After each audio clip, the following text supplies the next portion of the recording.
2-4 মাইলের মতো বাড়ি ঘর নাই, ভয় লাগার কথাই। এই অঞ্চলেই যাদের বাড়ি তারাও ভয় পাচ্ছেন, তার মানে কতটা দুর্গম এই পথ। সেই পথে আমরা যাচ্ছি যে পথে কখনোই আসিনি, কোনো দিনও আসিনি, সেই পথে আমাদেরকে এগোতে হচ্ছে।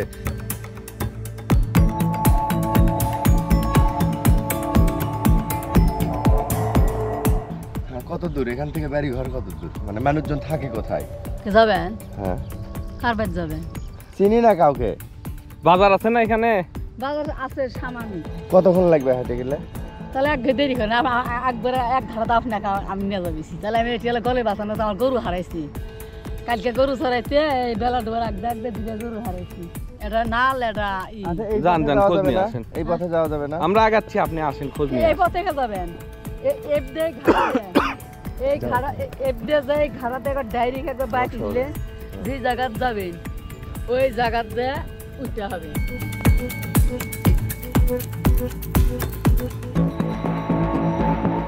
তিন দিকে তিন পথ, কোন দিকে যাব জানি না। যে কোনো একদিকে গেলে আমরা হারিয়েও যেতে পারি। আমরা যে যত বড় বিস্তীর্ণ চরাঞ্চল, যে কোনো একদিকে নিজের ইচ্ছা মতো গেলেই হয়তো হারিয়ে যাব, আর হয়তো ফিরতে কমপক্ষে সন্ধ্যা তো হয়েই যাবে।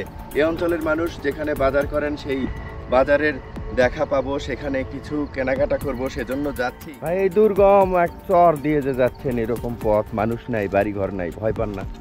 ভয় পাওয়ার কথাই, ভয় পাওয়ার কথা না। 2-4 মাইলের মতো বাড়ি ঘর নাই। দুর্গম এই চরাঞ্চলে এরকম ঝাউ গাছের কিন্তু বন রয়েছে প্রচুর, একটির পর একটি পার হচ্ছে। আর এই ঝিঝি পোকার শব্দ, বিভিন্ন রকম প্রাণীর শব্দ, এর মধ্য দিয়ে হেঁটে যাচ্ছি। ঝাউ বনের মধ্য দিয়ে প্রায় 1 কিলোমিটার পথ পাড়ি দিয়েও আমরা কিন্তু শুধুমাত্র একজন ঘোড়াওয়ালা আর একজন নারী তার গরু খুঁজে বেড়াচ্ছেন। গতকাল গরু হারিয়েছেন। এই দুইজন মানুষের সাথেই দেখা হয়েছে, এছাড়া কিন্তু আর কোনো মানুষের সাথে দেখা হয়নি আমাদের। যে 1 কিলোমিটার এসেছি, সামনে আরও অনেকটা পথ পাড়ি দিতে হবে, তারপর আমরা এখানকার যে বাজার, যে বন্দর, সেই বন্দরের দেখা পাবো। আসলে খুবই কষ্টকর, কোনো গাড়ি নেই, পায়ে হাঁটা ছাড়া কোনো পথ নেই, কোনো উপায় নেই, পায়ে হেঁটে যেতে হবে। আর বিভিন্ন রকম পশু পাখির আওয়াজ তো এর মধ্য দিয়ে যেতে পাচ্ছি। খুবই ভয়ঙ্কর একটি পরিবেশ। এখানে যারা ঘোড়ার গাড়ি নিয়ে এসেছে তাদের সাথেও কথা হচ্ছিল, তারাও আমাদেরকে জানাচ্ছিলেন যে সত্যিই ভয়ঙ্কর একটি পথ, তারাও ভয় পাচ্ছেন। আর এই অঞ্চলেই যাদের বাড়ি তারাও ভয় পাচ্ছেন, তার মানে কতটা দুর্গম এই পথ। সেই পথে আমরা যাচ্ছি যে পথে কখনোই আসিনি, কোনো দিনও আসিনি, সেই পথে আমাদেরকে এগোতে হচ্ছে, যেতে হচ্ছে, যাচ্ছি দেখার জন্য এই অঞ্চলের মানুষের জীবনযাত্রাকে একেবারে খুব কাছ থেকে দেখার জন্য আমরা যাচ্ছি জনবসতির দিকে। এই বিস্তীর্ণ চরাঞ্চলে ছড়িয়ে ছিটিয়ে যে বসতিগুলো স্থাপন করা হয়েছে, এই জনপদের মানুষরা যেখানে বাজার করেন, প্রয়োজনীয় নিত্য প্রয়োজনীয় জিনিসপত্র কেনেন, আমরা সেই বাজারের দিকে যাচ্ছি। জানি না বাজার আরও কত দূর।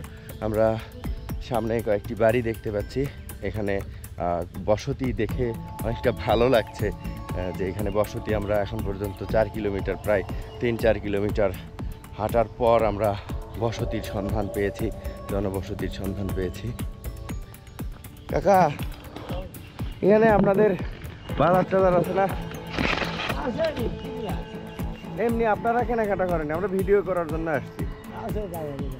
কি কি পাওয়া যায় এখানে? সবই বাজার, এখানেই বাজার না? হ্যাঁ, ইয়ে পাওয়া যায় তরি তরকারি?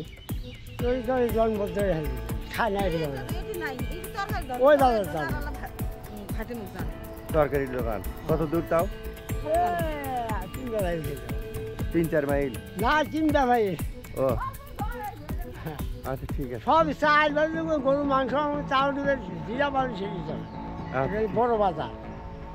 ঠিক আছে কাকা। আপনাদের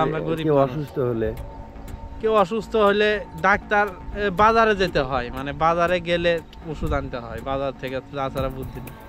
ওষুধ আনা লাগে? এমনি ডাক্তার দেখাতে গেলে? এমনি ডাক্তার দেখাতে গেলে ওষুধ টাকা ছাড়া তো হয় না। না, এই যে হাঁটা, পায়ে হাঁটা ছাড়া তো কোনো বুদ্ধি না, কোনো বুদ্ধি নেই। রোগীরও হেঁটেই যেতে হয়? রোগীরও হেঁটেই যেতে হয়।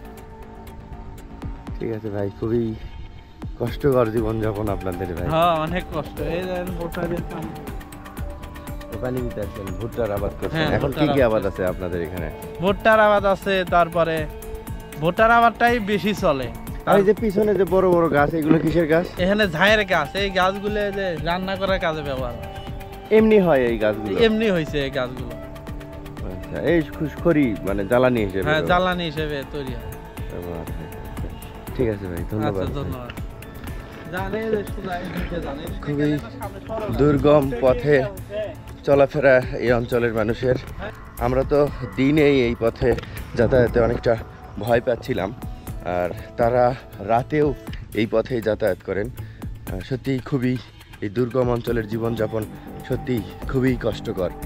দুর্গম চরাঞ্চলের এই দুর্গম পথ পাড়ি দিয়ে আমরা এই বাজারে এসেছি। এই বাজারে সেরকম কিছু পাওয়া যায় না। কয়েকটি মুদি দোকান রয়েছে, সেলুন রয়েছে, তারপর কাঁচা বাজার বসে। কাঁচা বাজার বিকালে বসে, সারাদিন কাঁচা বাজার এখানে পাওয়া যায় না।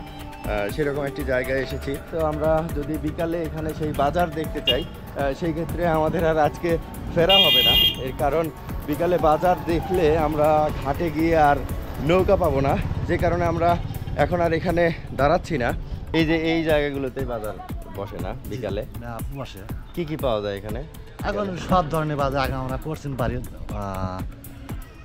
না গেলে হইতো না, এখন আর যাওয়া লাগে না। মানে গরুর মাংস 2 দিন 3 দিন পরই গরু জব হচ্ছে।